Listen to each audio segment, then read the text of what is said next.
에스더 4장 네 번째 시간입니다. 오늘 4장 1절로 17절 우리가 말씀을 읽었는데 오늘 말씀의 제목은 변질되지 말고 죽으라. 변질되지 말고 죽으라는 말씀의 제목으로 은혜를 함께 나누겠습니다. 저는 어려서부터 어린 시절에 자취를 쭉 해오다 보니까 언젠가부터 요리하는 것이나 반찬 만드는 것을 젊었을 때도 굉장히 좋아했었습니다. 이건 또 내 자랑 같은데 그런 연유로 예를 들어서 작년에 된장을 담은 거라든가 또 고추장을 담은 거나 이것도 이렇게 했단 말이에요. 요즘은 잘 안 하지만은 우유를 사다가 요플레를 만드는 것이나 또 라면을 끓인 것도 항상 우리 집에서 내 당번입니다. 손님이 오시면은 커피를 대접하는 것도 내 당번이요. 이것은 내가 잘한다는 것보다는 즐겨하고 그런 걸 만드는 걸 좋아하니까. 그리고 커피 같은 것도 사모님이 끓여준 것보다 내가 끓여주면 더 맛있다고 그러거든. 그래서 내가 좋아하니까 이제 그럽니다. 자, 그런데 이런 이제 발효 음식을 만들다 보면은 가끔은 실수할 때가 있는데 그것은 내 나름 아주 맛있게 만든다고 된장이나 고추장을 이렇게 시작을 했는데 혹은 온도가 맞지 않다거나 어떤 경우는 소금이 너무 적게 들어가서 어떻게 되냐면은 이 발효보다는 이 변질이 되어버린단 말이에요. 발효가 되면 좋은 반찬이 되는데 그래서 아까운 음식 재료를 이 변질 썩어버려 가지고 버릴 때도 있었습니다. 자, 그런 점에서 우리 예수님도 요한복음 12장에서 이런 말씀을 하시죠. 한 알의 밀씨가 땅에 떨어져 죽음에 많은 열매를 맺고 밀씨가 죽지 않으면 한 알 그대로 있다는 그런 그 말씀을 하죠. 여러분, 영적인 것도 그렇습니다. 여러분이나 한 사람이 우리가 예수 안에서 죽어서 변화가 되면은 수많은 사람에게 생명의 영향력을 우리는 미치지만 그러나 변화가 아니라 변질되어버리고 부패되고 썩어버리면은 나 한 사람 때문에 하나님께 돌려드려야 할 영광을 가로막는 역사가 나를 통해서 나타난단 말이에요. 그래서 오늘 말씀의 제목을 변질되지 말고 썩지 말고 죽으라 이렇게 정했습니다. 한 해를 시작할 때마다 우리는 말씀과 기도를 내가 살아야 함을 각오를 하고 심지어 불신자들도 한 해를 시작하면서 해돋이를 보면서 마음의 소원을 간절히 빌며 다짐한다고 하는 우리가 말을 듣거든요. 그런데 살다 보면은 인생살이라고 전혀 우리가 예상하지 못했던 어떤 어려움들을 갑자기 만날 때가 있습니다.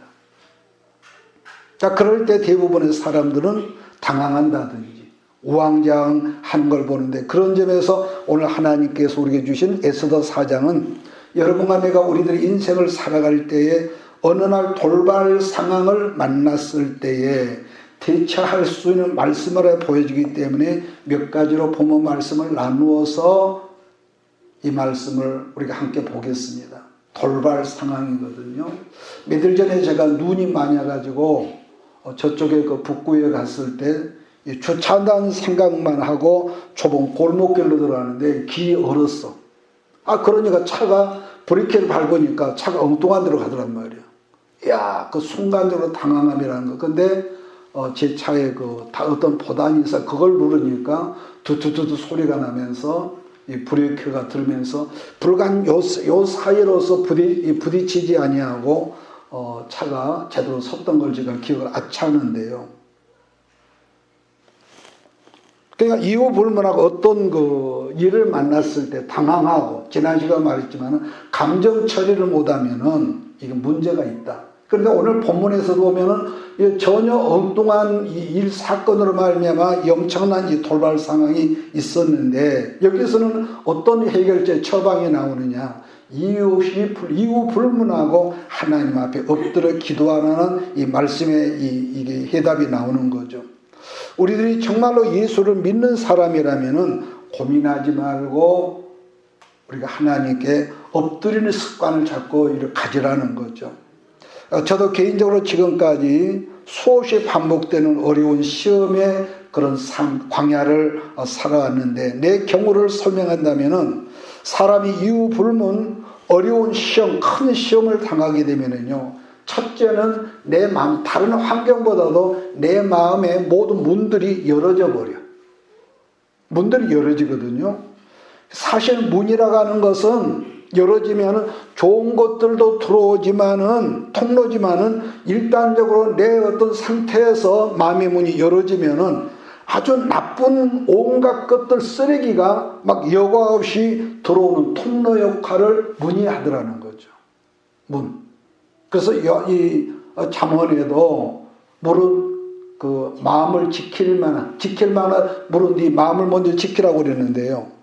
물론 이것은 사람에 따라 다르겠지만은 그 어렵고 힘든 어떤 그 시험, 고난의 삶을 어느 날 갑자기 예고 없이 만난 사람들을 우리가 가끔 보면은요, 사람에 따라서 어떤 사람은 정신적으로 이상이 있든지, 우리나라 같으면 그 고위직에 있는 사람들, 또 그 경제인들, 회장들, 그런 사람들이 자살했다는 말을 우리가 가끔 뉴스를 통해 들었거든요. 그러니 왜 그러냐 한다면은 이렇습니다.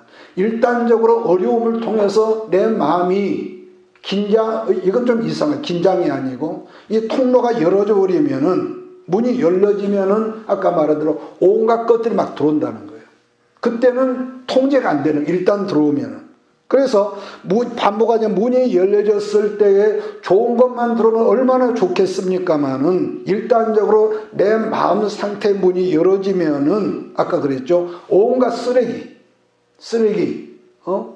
마귀 역사가 여과의 홍수처럼 내 안에 들어오기 때문에 그때는 막 어떻게 이 처리를 못하는 거예요. 그러므로 긴 광야 인생을 통과한 인생 선배라고 그럴까? 선배로서 여러분에게 당부하고 싶은 것은, 일단적으로 어느 날 갑자기 혼돈의 삶이 시작이 되면은, 아까 그랬죠. 다 모든 문이 열려지니까 온갖 쓰레기 중에서 첫째 뭐가 있습니까? 미움이 먼저 있죠. 미움. 그 다음에 원망. 세 번째, 너 때문에.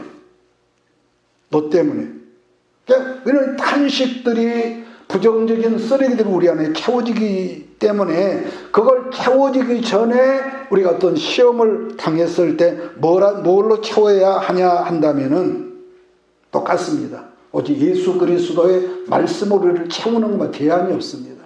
그래서 우리는 사람들이 시험 들면은, 제가 아는 어떤 분들도 술집에 술을 찾아 그러거든요. 그런데 이유 불문하고 그래서 예배가 시들어지고 예배가 느슨해지면은요, 그것은 시험의 통로입니다.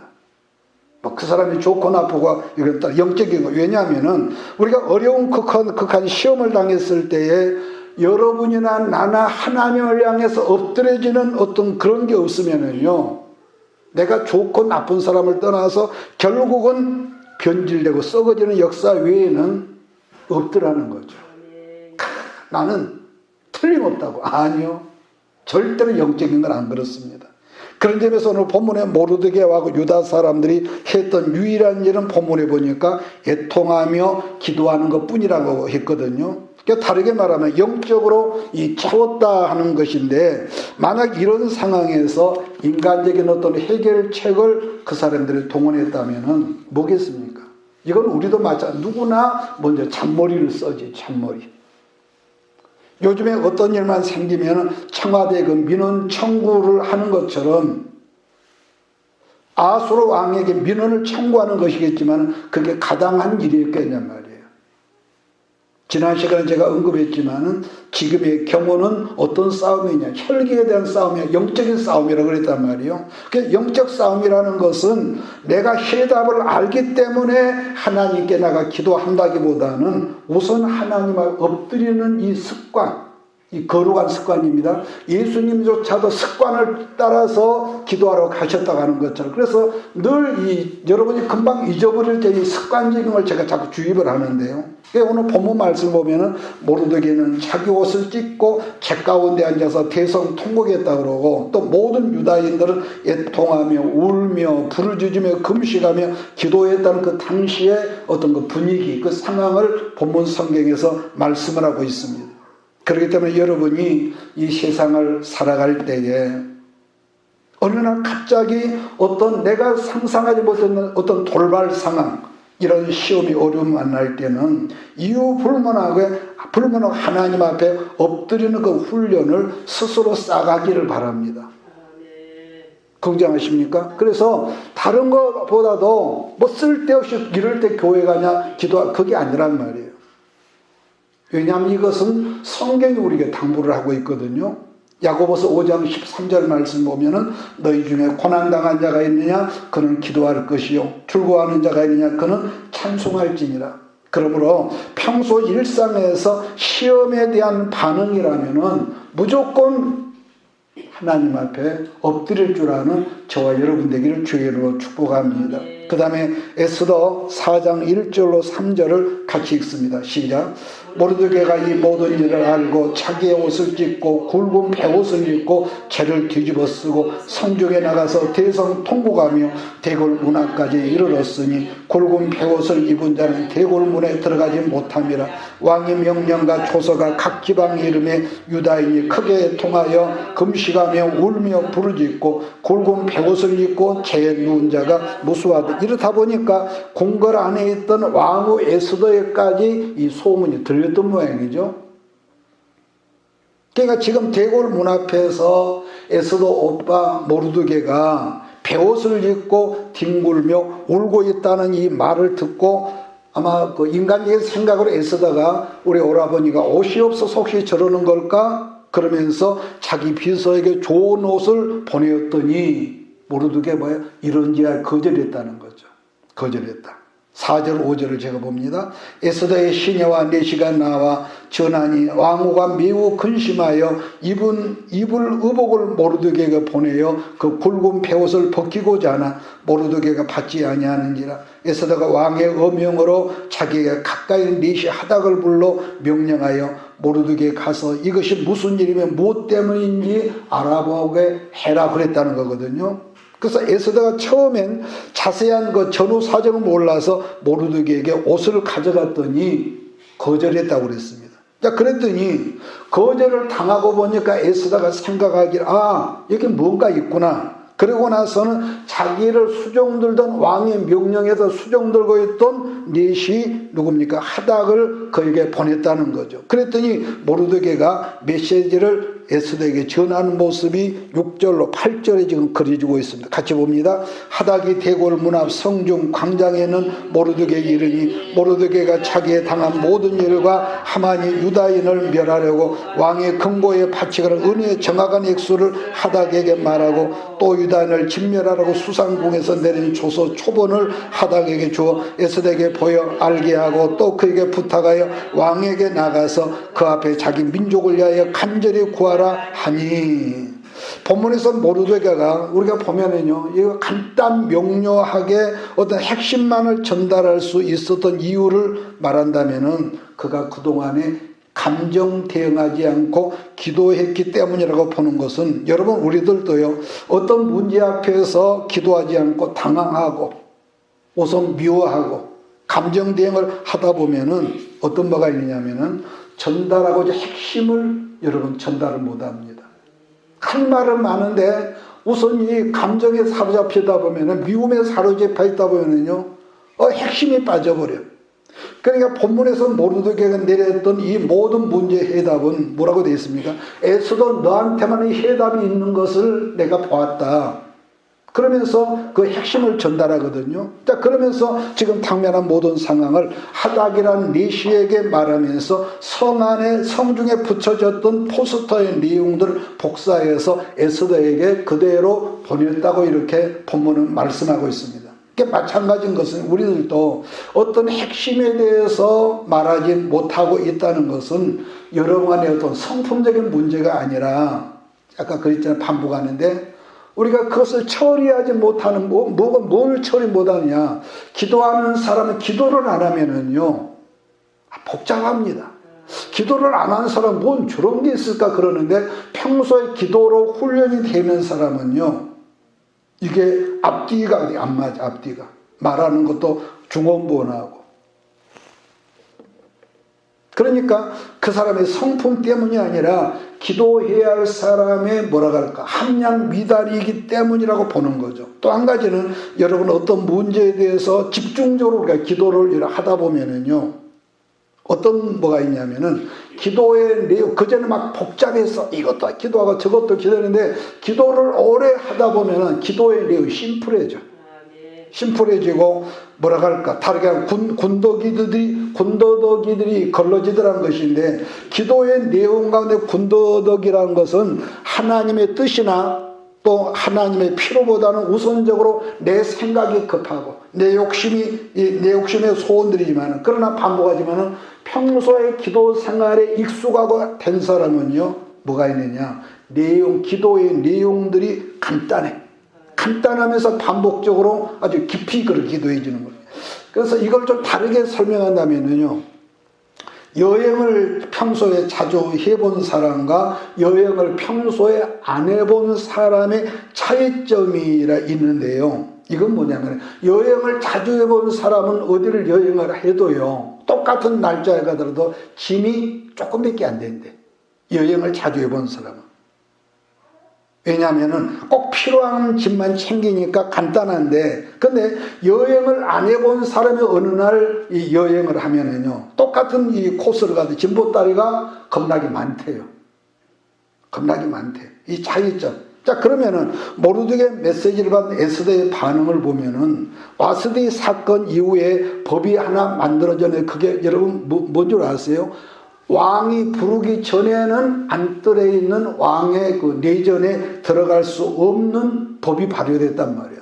만약에 왕이 부르기 전에 남녀 누구를 막론하고 왕 앞에 가면은 죽어. 그래서 그때는 살 수 있는 것은 왕이 가지고 있는 오늘 본문에 규라고 그랬는데 개역 성경을 홀이라고 그랬단 말이에요. 다르게 말하면은 어떤 그 지휘봉 같은 거 이런 거겠죠. 그러니까 이 허락 없이 나가면 죽는 법이 있다. 자, 그처럼 왕궁 상황이 좋지 않다는 것을 다시 모르드게에게 전달을 합니다.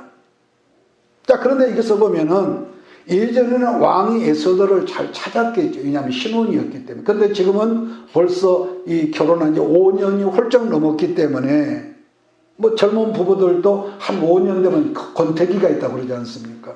근데 지금은 그래서 지금은 왕이 자기를 부른 지가 얼마 됐다 했냐면은 30일이나 되었는데 왕이 내게 연락이 없습니다. 그 하는 말이 그랬더니 이 에스더가 모르드게 뭐라고 전달하냐면은 모르드게 오빠는 지금 모든 상황의 해답이 나한테 있다고 그렇게 생각하지만은 지금 궁궐의 상황이 아무리 생각해도 내가 정답은 아닌 것 같습니다. 이렇게 이제 에스더가 말을 했단 말이에요. 자, 4장 11절을 또 봅니다. 왕의 신하들과 왕의 각 지방 백성이 다 알거니와 남녀를 막론하고 부름을 받지 아니하고 안뜰에 들어가서 왕에게 나가면 오직 죽이는 법이요 왕이 그자에게 금규를 예물해야 살 것이라 이제 내가 부름을 입어 왕에게 나가지 못한 지가 이미 30일이라 하라 하니라. 그가 에스더의 말을 모르드게 전하매. 자, 그러한 정가를 들은 모르드게의 반응을 보면은요, 거의 예언자 같은 세 가지의 반응에 해답을 하는 걸 보거든요. 첫 번째, 피하지 말라. 피하지 말라. 너 혼자 잠잠하고 말이 없으면은 우리는 다 망하게 되거든. 이 부분에서 우리가 잠깐 발견하는 것은 말세를 살아간 크리스찬은 어떤 문제들을 만났을 때에 우선 그걸 피하는 것을 배우지 말고 이기는 법을 배우자. 이기는 법. 지금 여러분 사실 우리가 지금 살고 있는 이 마지막 시대의 세상의 모든 교육은요, 이기는 법을 가르치는 것보다도 피하고 타협하는 법을 가르치는 것이 오늘날 여러분 공교육의 여러분 현실이란 말이에요. 그래서 언젠가부터 이런 말을 많이 하는데 여러분 복지부동이라는 말 들어봤죠. 무사 안일주의. 그것이 정답이라고 하죠. 또 언제나 소수에 붙지 말고 다수에 붙으라고 하죠. 왜냐? 소수에 붙으면은 어려움을 당해요. 그런데 그러니까 가급적 소수가 있는 데는 피해라. 그런데요, 여러분과 내가 아무리 피하려고 한다 해도 이 마귀라는 놈이 한번 그 사람을 타켓으로 삼으면은요, 우리를 가만두지 않는다는 점인데, 굳이 말한다면 죽는 시간이, 표현을 하자면 죽는 시간이 좀 연장될 뿐이죠. 연장될 뿐이에요.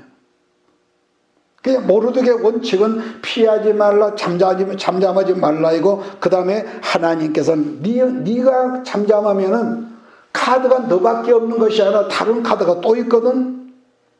이게 무슨 말이냐면은 네가 잠잠하고 있으면은 하나님은 다른 통로를 열어서 이 역사를 행할 것이다.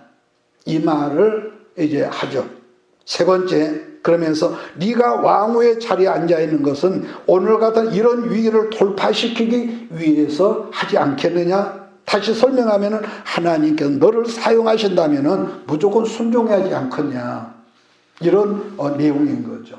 자, 반복 설명을 합니다. 잠잠하지 말고 말을 해라, 왕에게. 두 번째, 하나님은 카드가 하나만 있는 것이 아니라 여러 개가 있기 때문에 하나님께서 하시고자 하면 어떤 방법을 동원해서라도 우리로 이기게 하실 것이다. 모르드게의 이 반응입니다. 세 번째, 모르드게는 너 에스더를 통해서 일하시기를 하나님이 원하시지만은 네가 안 하면은 하나님은 다른 카드를 사용하실 것이라는 말씀인데, 이런 이제 말세를 우리도 여러분 똑같다고 봅니다.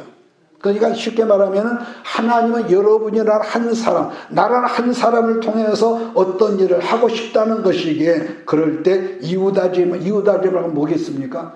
순종해라. 순종해라. 이유달지 말고. 지금 말한 세 가지가 모르드게가 가지고 원칙이라고 하겠는데, 자, 13절 4절을 제가 읽겠습니다. 모르드게가 그를 시켜 에스더에게 회답하며 너는 왕궁에 있으니 모든 유다인 중에 홀로 목숨을 건지리라 생각하지 말라. 이때 내가 만일 잠잠하여 말이 없으면 유다인은 다른 데로 말미암아 노인과 구원을 얻으려니와 내 아버지 집은 멸망하리라. 내가 왕후의 자리에 얻는 것이 이때를 위함이 아닌지 누가 알겠냐? 여러분, 고린도전서 15장을 부활장이라고 그러거든요. 그런데 거기를 보면은 사명이 있는 인생, 아니 예수 안에서 목적이 분명한 인생의 결론은 죽음이라는 그런 표현이 있습니다. 누구나 다 죽음 앞에서는 여러분 두렵지 않겠습니까? 그러나 죽음은 우리 예수 믿는 사람에게는요, 목적이라기보다는 통과 과정이라고 해야 할 것입니다. 죽음은. 그래서 바울은 고백하는 뭐라고 합니까? 그가 말년에 나는 날마다 죽는다는 거죠. 나는 날마다 죽노라. 이 말을 다시 설명하면은 고린도전서 15장에서 바울이 말하는 죽음이라는 것은 우리들이 사명 때문에 사는 것을 거기서는 죽는다고 그렇게 애둘러 표현했다는 거죠. 여러분, 사명이란 부르신 자의 뜻에 합당하게 내가 응답하며 살아가는 것을 사명이라고 합니다. 사명이라. 우리 교회 잘 되고, 우리 집 부자 되고, 우리 아들 딸 잘 되고, 여기에 사는 것, 그건 사명이라 말하지 않습니다. 사명이라 말하지 않습니다. 다르게 설명하면은 뭐라고 할까요? 우리들이 다 예수 믿고 나서 6, 7개월 혹은 늦게는 1년쯤 되면은 어떤 뭐가 있습니까? 세례를 받거든요. 세례. 여러분, 중요한 것은 세례라고 하는 건 담임 목사가 물 몇 방울 찍어서 우리 머리에 바르는 것이 세례가 아니고, 그건 세례의 목적이 아니란 말이에요. 의미가 아니라 세례란, 성경적인 세례의 의미는 죽음을 의미합니다. 너는 이미 죽었거든. 근데 죽음을 의미하지만은, 혹 지식으로는 그걸 알지만은 우리들의 심령이나 성품이나 살아가는 습관이 여전히 옛날 옛사람, 예수 믿기 이전의 그 습성, 그 근성으로 우리가 살아 있으니까 하나님은 어떻게 하십니까? 이걸 이스라엘 민족으로 우리가 바꿔서 설명을 하면은, 이스라엘이 애굽 땅만 벗어나면은 금방 적과 꿀이 흐르는 줄 알았지만은 뜻밖의 애굽을 벗어나고 홍해를 건너고 광야에 들어서니까 엄청난 광야가 기다리고 있었던 것처럼 기도를 해도, 금식을 해도, 차라를 해도, 산에 가서 기도를 해도, 아니 목회자가 되었어도 여전히 옛사람으로, 기도는 많이 하지만은 여전히 삶의 내용이 바꿔진 옛사람으로 살고 있으니까 하나님께서는 내가 너를 써야겠는데, 그런 더러워진 옛사람 육의 건성으로 있어도 네가 안 바꾸지니까 하나님의 카드가, 어떤 카드가 나옵니까? 내가 상상하지 못했던 엄청난 광야를 우리 앞에 비열하더라는 거죠. 우리 앞에. 그러므로 여러분, 광야가 아무리 크고 깊고 그것은 목적이 아니라 그것은 과정입니다. 믿습니까? 그 과정을 벗어나는 그 가난은 이건 없는 거예요. 그러므로 광야 단계가 없는 크리스찬, 쉽게 말하면 어떤 목사님이 부모의 그 혜택으로 고생 안 하고 그냥 평안하게 신학 졸업하고 대학원 나오고 전도사 코스 진하고 훈련받고 목사가 됐다. 굉장히 여러분 은혜죠. 그런데 광야 단계가 없는 크리스찬, 걸러짐이 없는 크리스찬은 여러분 머리만 크고 좀 이걸 다르게 말하면 헛건물 같은 사람이기에 반복합니다. 모든 성령의 사람에게 광야는 필수 과정이며 필수 코스다. 이게 하나님의 사명자는요, 잘나든 못하는 그 단계, 그 과정이 없으면은요, 제가 자주 쓰는 용어입니다. 지가복음으로 살거든요. 지가복음으로.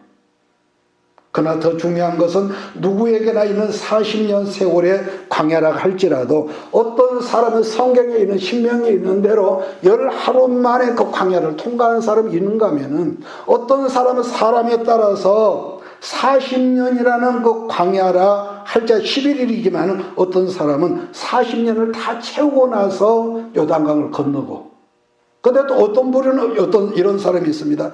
일평생 그 광야 과정에서 벗어나질 못하고 반복적인 그 훈련만 시험만 되풀이 받다가 인생을 광야에서 끝나버리는 그런 인생이 있단 말이에요. 그러면서 자기 간증하기를 내가 이렇게 고생을 하며 살았다고. 그건 자랑이 아니야. 근데 저도 옛날에 그럴 때가 있었습니다. 왜 그렇게 말하면 누가 좀 도와줄 줄 알고. 천만의 말씀. 그건 귀염 열매거든요. 누가 조금 도와주는 것은. 그러니까 이유 불문하고 나도 그럴 때가 있었기 철없는 그런 과정들, 참 그런 걸 보면은요, 우리가 정말로 여러분도 좋은 지도자가 돼야하고 나도 좋은 지도자가 되었는데, 좋은 지도자 나를 보듬어주고 공둥이 때려주고 입 맞춰주고 그런 게 아니란 말이에요. 하나님 말씀을 바르게 풀어서 광야를 바르게 통과하면은 그 사람이 좋은 지도자가 아니겠습니까? 그래서 중요한 것은 아까 그랬죠. 어떤 사람은 10하루 만에 통과한 사람이 있어. 어떤 사람은 40년을 다 채우고 통과한 사람이 있고, 어떤 사람은 똑같은 그 거리인데도 그 광야에서 반복적으로 넘어졌다가 또 회개하고 그래 또 나빠지고, 이렇게 반복적인 훈련 과정을 되풀이하다가 인생을 어디서 끝낸다고요? 광야에서 끝내고 말아버려. 얼마나 불쌍한 인생이에요. 내면에 상처가 많고 나는 이렇게 고생했다고 반복하지만은, 고생을 예수 믿는 성령의 사람이 고생을 많이 했다는 건 자랑이 아닙니다. 그만큼 뭐가 강하다는 거예요? 자아가 강해. 내 고집이 강해. 반복합니다. 광야는 모든 게 불편해. 정말로 불편하고 어렵고 궁핍하고 기본적인 생활도 안 되게 하고 힘은 들지만은 진짜로 중요한 것은 광야를 지날 때, 광야 단계를 지날 때 뭐가 있는 줄 아세요? 그 과정을 통과할 때 거친 야생마 같은, 내가 왕 같은 그런 내가 인생의 주인으로 살던 야생마 같은 내가 순종의 사람으로 바꿔지고, 내가 낮아지고, 중요한 것도 있습니다. 내 주변에 있는 사람이 얼마나 중요한 줄을 광야를 지나간 사람은 그때서 비로소 알아진다는 거예요. 사람 중요한 것을 언제 하느냐? 광야를 통과한 사람이 합니다. 그러한 까닭에 모세는 40년 세월을 이스라엘과 함께하고 이제 그 사명이 끝나기 직전에 다음과 같은 설교를 하거든요. 신명기 8장으로 찾아갑시다. 신명기 8장 2절을 제가 읽습니다. 신명기 8장 2절. 네 하나님 여호와께서 이 40년 동안에 네게 광야 길을 걷게 하신 것을 기억하라. 이는 너를 낮추시며, 누가 낮아진 걸 좋아하는 사람이 있습니까? 근데 하나님께서 의도적으로 그 사람을 낮추신대. 그 다음에 너를 시험하사, 시험 속에서 사람은요, 어려움 속에 그 사람이 진짜 가짜가 나오거든요. 너를 시험하사 네 마음이 어떠한지 그 명령을 지키는지 지키지 않는지 하나님이 알려 하시니라. 하나님이 아브라함을 믿음의 조상으로 삼으려고 염선하셨지만 통과를 언제 합니까? 모리아 산에 가서 아들 이삭을 번제로 드리고 나니까 하나님 하신 말씀이야. 내가 이제서 네가 나를 경외하는 줄 이제 알았다는 거죠. 그 다음 3절을 함께 읽습니다. 시작. 너를 낮추시며 너를 줄이게 하시며 또 너도 알지 못하며 내 조상들도 알지 못하던 만나를 내게 먹이신 것은 사람이 떡으로만 사는 것이 아니요 여호와 입으로 나오는 모든 말씀으로 사는 줄을 네가 알게 하려 하심이라. 여기서 떡은 뭐겠습니까? 오늘날로 말하면 경제란 말이에요. 돈이란 말이에요. 오늘날은 돈과 하나님이 같은 라인이 있습니다. 돈이 하나님이에요. 오늘날. 그런데 오늘 하나님 뭐라 합니까? 사람이 사는 것은 경제로만 사는 것이 아니라 여호와의 입으로 나오는 모든 말씀으로 사는 줄을 너로 알게 하려고 너를 광야에서 낮췄다. 이렇게 이 말씀을 하신 거죠. 이 계시의 말씀을 여러분 다 깨닫는 귀한 시간 되기를 축복합니다. 그런 점에서 바울은 말세를 살고 우리들이 예수님을 닮아가는 거룩하게 사는 지름길을 말씀을 했거든요. 자, 여러분의 질문합니다. 대한민국의 식목일이 언제라고요? 4월 5일. 언제라고? 4월 5일입니다. 바꿔 말하면 디모데전서 4장 5절입니다. 여러분 기억하시죠? 하나님의 말씀과 기도로 거룩하여짐이라. 다른 채널이 없어. 가는 참이 말씀과 기도. 그러나 여기서 주의할 것은 늘 제가 당부하지만은 나는 말씀에 모른다고. 말씀만. 여러분 그 말이 맞는 것 같지만은 말씀만 하는 사람 치고요. 거의 바리새인 아닌 사람이 여러분 없습니다. 다 바리새인이죠. 근데 반대로 또 어떤 경우는 기도가 겁나게 뜨거워. 기도. 그게 뭐 나쁘다기보다는 그러니까 보면은 측면에서 보면 굉장히 기도를 많이 해서 그 사람들이 아주 신령한 같아. 영안이 열리고 환상을 보고 이런 거 감정을 보면은 우리 같은 사람 주눅들거든요. 그런데 말씀이 없이 기도만 집중한 사람은요 전라도 방언으로 거의 단골레 수준이야. 골목 이후에도 여러분 점쟁이 집이 몇이 있더라고요. 거의 무당 수준에 있던 말을 우리가 그 사람은 나쁘다 좋다가 아니라 평시가면 항상 이런 현상이 나와. 그런 사람들일수록 말씀만 하는 사람도 자기 고집이 세고 기도만 하는 사람도요 고집이 세. 자기가 아는 것만 제일이라. 이 말을 이해가 되셨으면 좋겠습니다. 네. 중요한 것은요 사람의 몸에 이목구비 분명히 중요하고 또 한 가지는 이 뼈대가 없는 골조가 없는 거충을 생각해 보세요. 그래서 이 뼈대가 없는 어떤 그 아니 이렇게 말할까요? 뼈대와 살이 균형을 이룰 때에 사람다운 사람 진선미 했던 말을 여러분 잊지 말기를 부탁합니다. 반복하지만은 하나님께서 여러분이라는 사람 나라는 사람을 부르신 거, 이 사명 때문에 먹고 마시며 사는 사람을 아까 고린도전서 15장에서는 그 사람 죽은 사람이라고 그래요. 죽은 사람이라. 반면에 하나님께서 허락하신 사명을 피하면서 자기 머리로 살아가는 사람을 향하여 네가 살았다 하지만 하나님은 그 사람을 뭐라고 하는 거예요? 계시록 성경으로 우리가 이걸 잠깐 바꿔서 그 사람은 변질됐다, 썩었다 이렇게 말하는 거죠.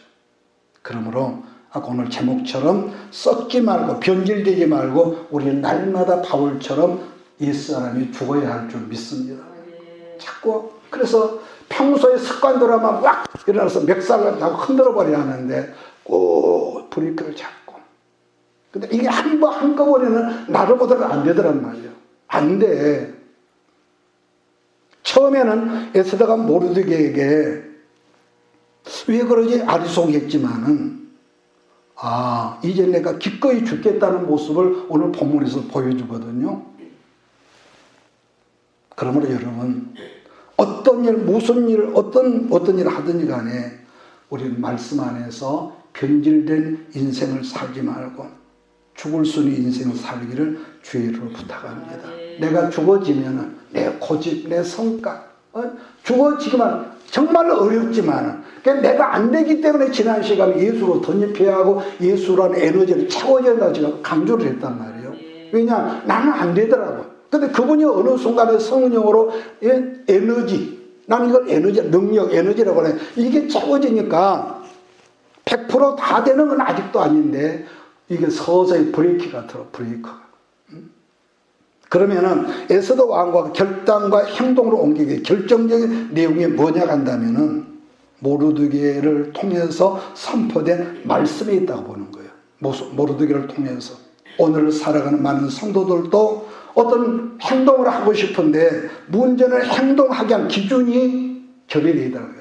교회를 오래 다녀서 교회 행정적인 거 어떤 그런 거는 혼이 아는데 어떤 기준이 없다 보니까 감정으로 하고요. 그러면 여기서 기준이 뭐냐 한다면 반복하면 살아계신 하나님의 말씀을 풀어서 가르치는 데 있다고 저는 보는 거죠. 그래 말씀이 아니라 예수님도 여러분 십자가 사건 이후에 제자들이 시험 들어서 엠마오로 내려갈 때에 길에서 두 제자에게 다른 모습으로 나타나서 말씀을 풀어서 가르칠 때에 그랬거든요. 가르침을 받을 때 풀어진 그 전에 각선희 목사님이 우리 그 학교 다닐 때 그런 말을 했어요. 자기 제자가 미국의 어떤 도시에 있는데 해마다 갈 때마다 교회를 옮겼더라는 거예요. 그래서 하는 말은 한 번은 이 사람은 자네 작년에 왔을 때 그 좋은 교회를 왜 그만두고 이 교회를 또 왔나? 그러니까 하는 말이 목사님 교인들의 설교를 알아듣지를 못해요. 무식해서. 그래서 목사님이 뭐라 했대. 이 사람아 자네가 얼마나 유식한지는 모르지만 지도자라고 하는 건 말씀을 풀어서 알아듣도록 가르치고 모르면 또 하고 이것이 풀어서 가르치는 예수님의 메시지 아닌가. 그러면서 막 호통을 했다고 그분이 우리 학교 다닐 때 그런 말씀을 했던 걸 제가 기억을 합니다. 말씀을 풀어서 가르치는 거. 그래서 우리가 배울 때는 지난번 우리가 잠언서를 할 때 그랬잖아요. 자꾸 배우라고. 이유 볼만하고 나는 안 그러겠냔 말이에요. 다른 목사님들 말씀한 건들 듣고 또 그분들 써는 책 보고 이러면서 그렇다고 완성품은 아니지만은 계속적으로 앞으로 나가려고 하는 그런 어떤 내게 꿈이 있습니다. 그래서 내가 기도하 하나님, 내가 나이가 또 점점 많이 들어도 종의 입으로 나오는 메시지가 늙은이 같은 그런 메시지가 안 되게 해주세요. 설교를 잘해도 이 말씀이 늙어버리는 그런 분들이 있거든요. 중요한 겁니다. 내가 누구를 비판하지 하는 건 아니지만. 그래서 너를 부르실 때 순종하라는 이 말씀의 기준이 뭐냐? 기준이 이 말씀이란 말이야. 그때부터 이 말씀을 듣고 나서 에스더의 눈이 현실을 보면은 아닌데 그 말씀을 듣고 나서 에스더의 눈이 열려진 것인데 비로소 우리식으로만 뭐랄까요? 소명의식에 믿음이 생겼다는 말씀인데 그래서 에스더의 결단이 뭐가 나옵니까? 내가 죽으면 죽겠습니다. 내가 죽으면 죽겠습니다. 왕의 명령을 어기고 내가 나가겠습니다. 그러니까 결단은 그때부터 길이 열려졌고 결단은 그때부터 문이 열렸다는 거죠. 그런 점에서 여러분이 혹 이 다음에 어떤 일로 인해서 다른 타지역으로 이사를 할 때 크고 멋진 교회 건물 그런 데를 찾아가지 말고 크든지 적든지 하나님 말씀이 들려오는 그런 교회가 여러분의 교회가 되기를 바라요. 우리 혹시 다음에 어디로 이사를 갈 때 자, 그 다음에 에스더 4장 16절 17절을 같이 봅니다. 시작. 당신은 가서 수산에 있는 유다인을 다 모으고 나를 위하여 금식하되 밤낮 3일을 먹지도 말고 마시지도 마소서. 나도 나의 시녀와 더불어 이렇게 금식한 후에 규례를 어기고 왕에게 나가리. 죽으면 죽으리다 하니라. 모르드게 가서 에스더가 명령한 대로 다 행하니라. 여러분 히브리서 11장은 믿음장이라고 그러지 않습니까? 믿음장이라 모세의 경우를 뭐라고 하냐? 11장 24절에 믿음으로 모세는 장성하여 바로의 공주의 아들이라 칭함 받기를 거절하고 26절 그리스도를 위하여 받는 수모를 애굽의 모든 보화보다도 큰 자물로 여겼으니 이는 상 주신이 있음을 바라봄이라고 그렇게 히브리서 기자가 말을 합니다.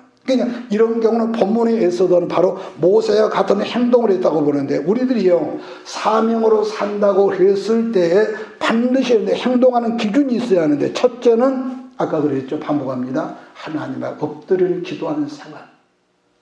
그리고 이유 불문 이번에 바빠서 예배 참석, 이건 지가복음이라니까요.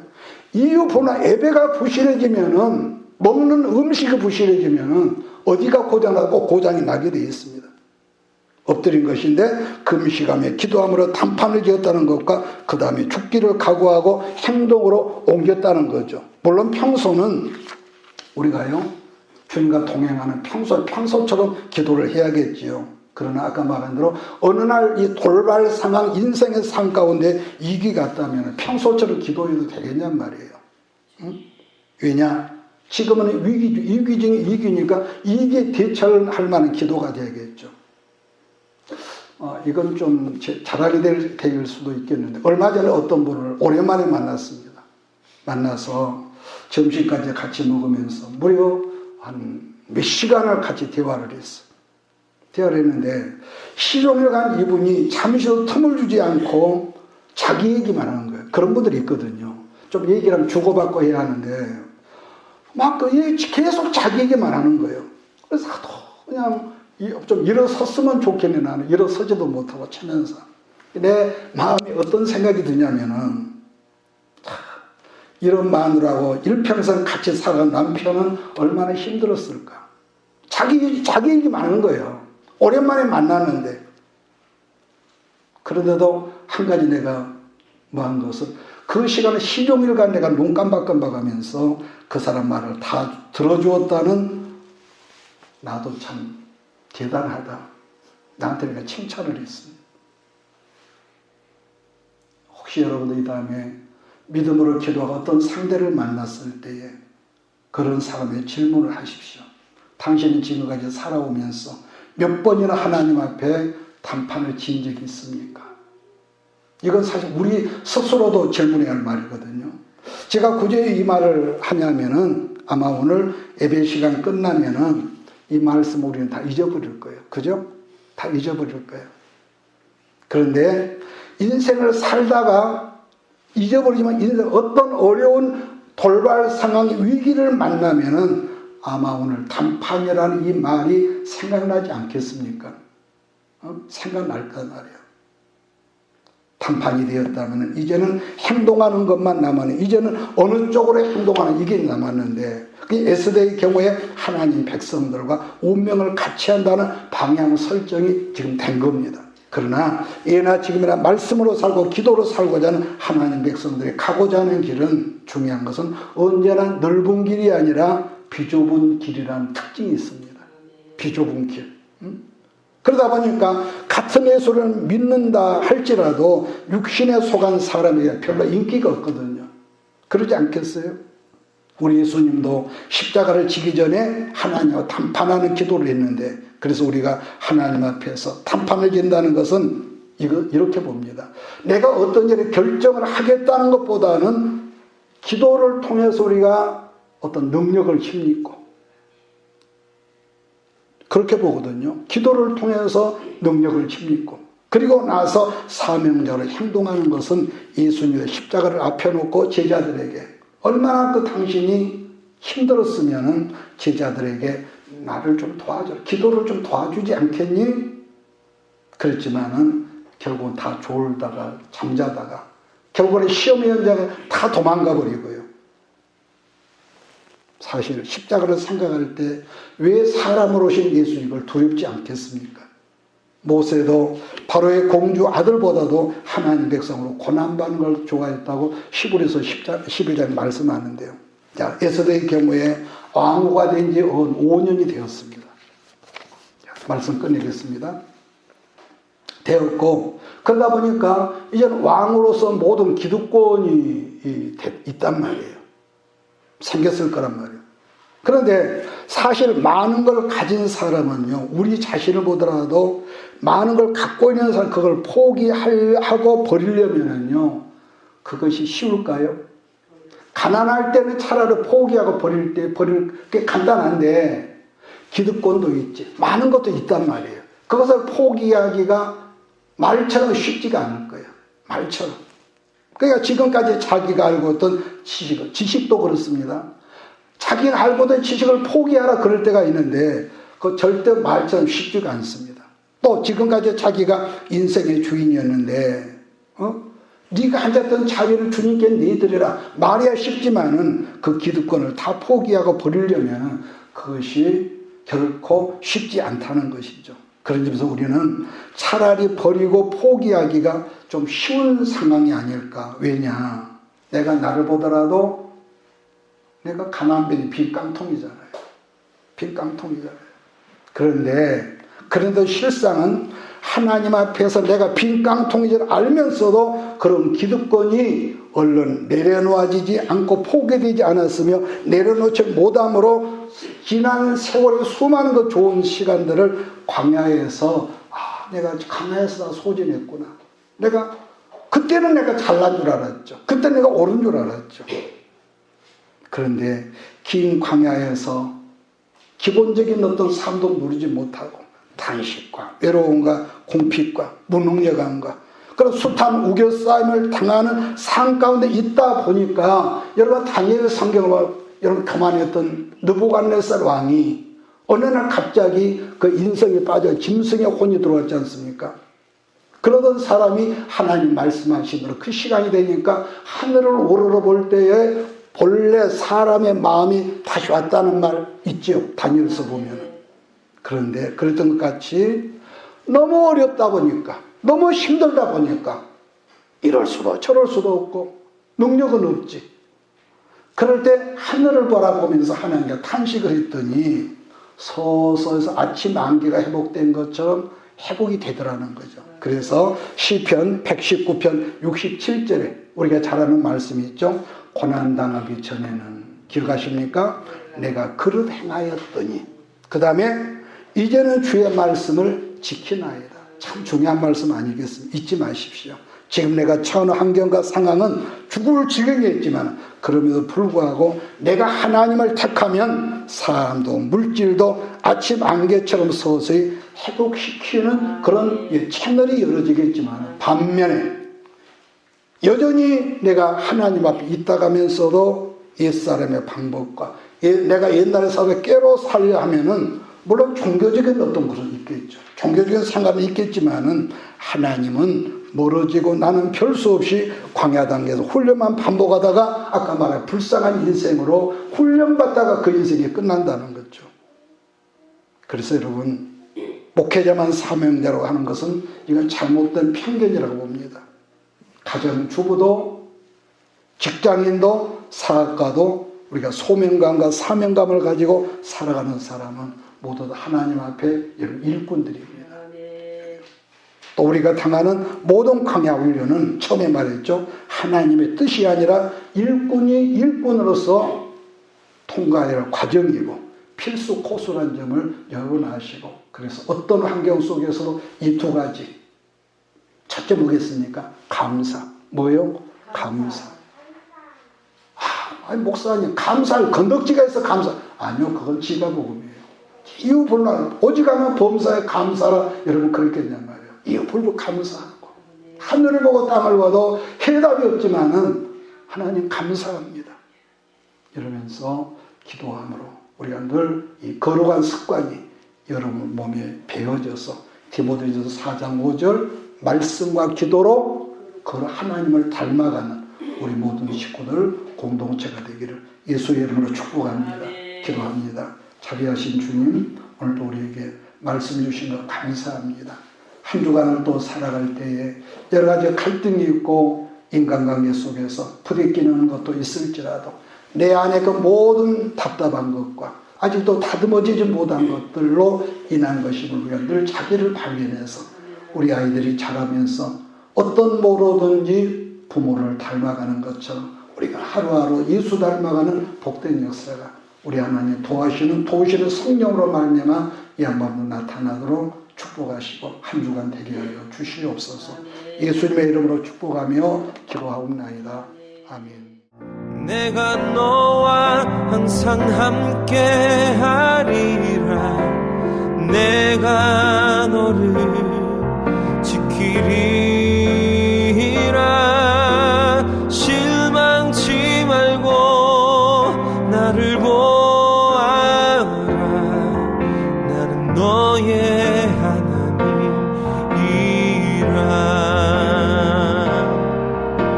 실망치 말고 나를 보아라. 나는 너의 하나님이라.